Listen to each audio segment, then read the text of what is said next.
Before we dive in, quick request. If you find this helpful for exam revision, please subscribe, tap like, and tell us in the comments what topic you want next. Your suggestions decide our next episode.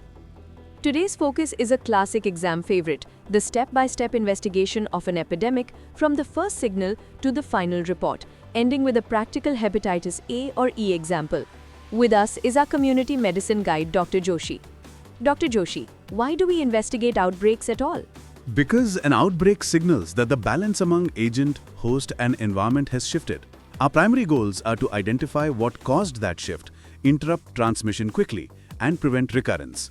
In short, understand fast, act faster. Let's set the foundation. What exactly counts as an epidemic? The simple, exam-worthy definition. An epidemic is the occurrence of cases clearly in excess of normal expectancy for a place, time, and population. Even a single case of a disease that has been eliminated locally, think poliomyelitis, in a polio-free area, can be treated as an epidemic because the expected number is 0. Great. Take us through the investigation. What are the first things a field team does? Phase 1 is the verification phase, rapid and methodical. First, verify the diagnosis clinically and, where feasible, by the best available lab tests without delaying urgent control.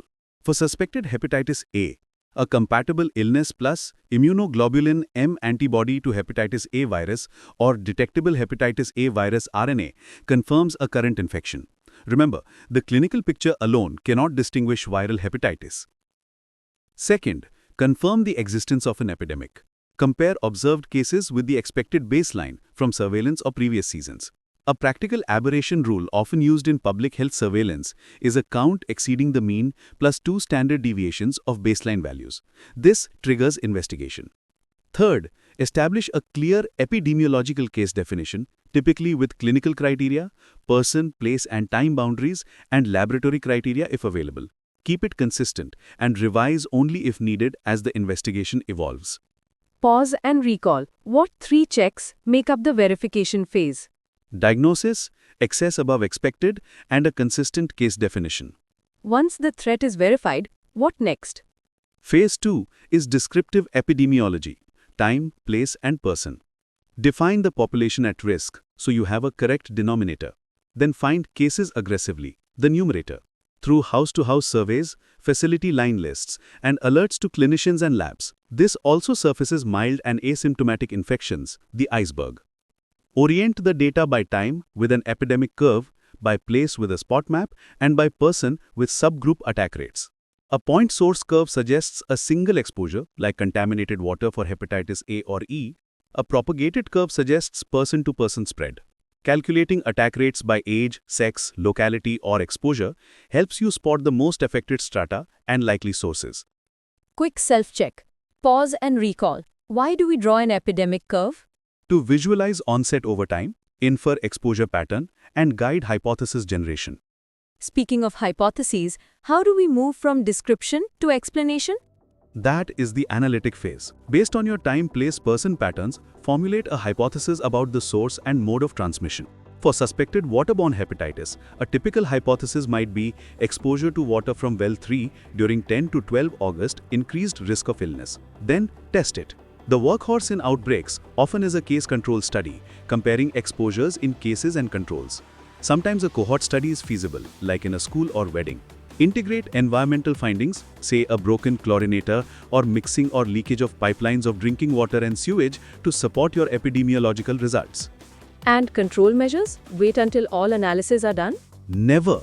Implement control as soon as the likely transmission route is evident, even while labs are pending. For hepatitis outbreaks, that might mean emergency chlorination, switching to safe tanker water, point-of-use disinfection, safe food handling, and strict hand hygiene. Simultaneously, conduct risk communication.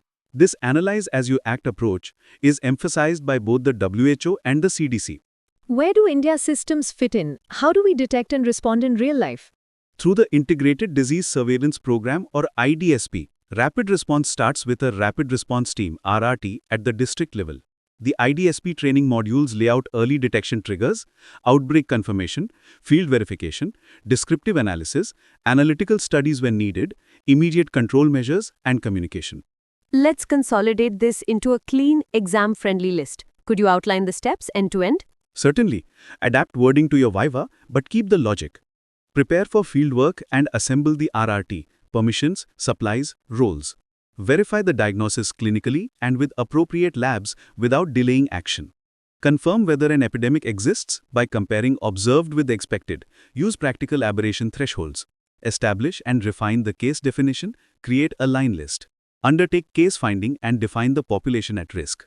Describe by time, epidemic curve, place, spot map, and by person with subgroup attack rates. Formulate hypotheses about source and transmission. Implement immediate control measures as soon as plausible pathways are identified. Design and conduct analytic studies to test hypotheses and integrate environmental assessments.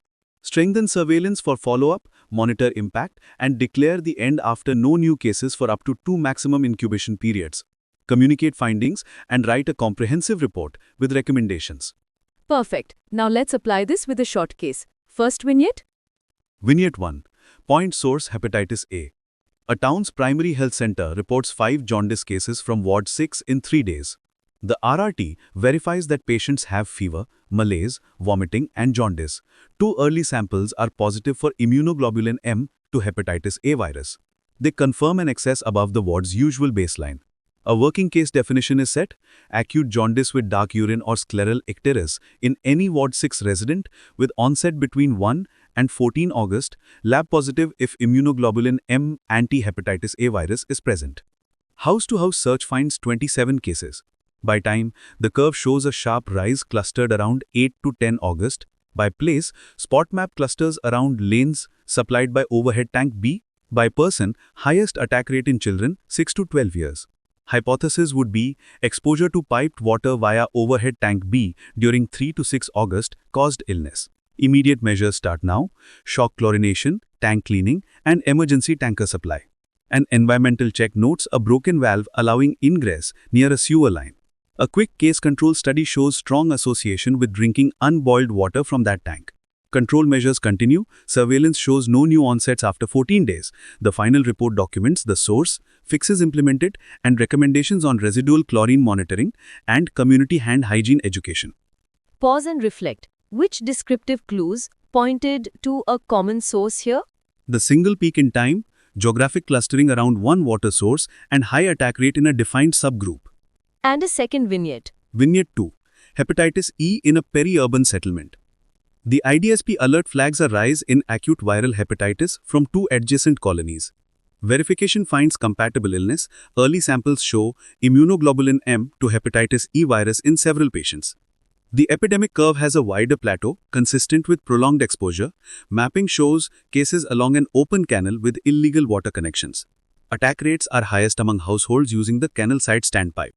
Hypothesis: repeated exposure to intermittently contaminated piped water near the canal. Control actions include pipeline repair, continuous chlorination, point-of-use chlorine tablets, and a community session on safe storage. Analytic comparison of uses of the canal side standpipe versus uses of tanker water yields a high odds ratio.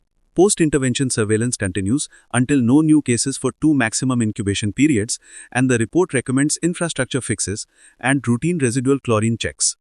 That bridges us nicely to the tail end, follow-up and documentation. Yes.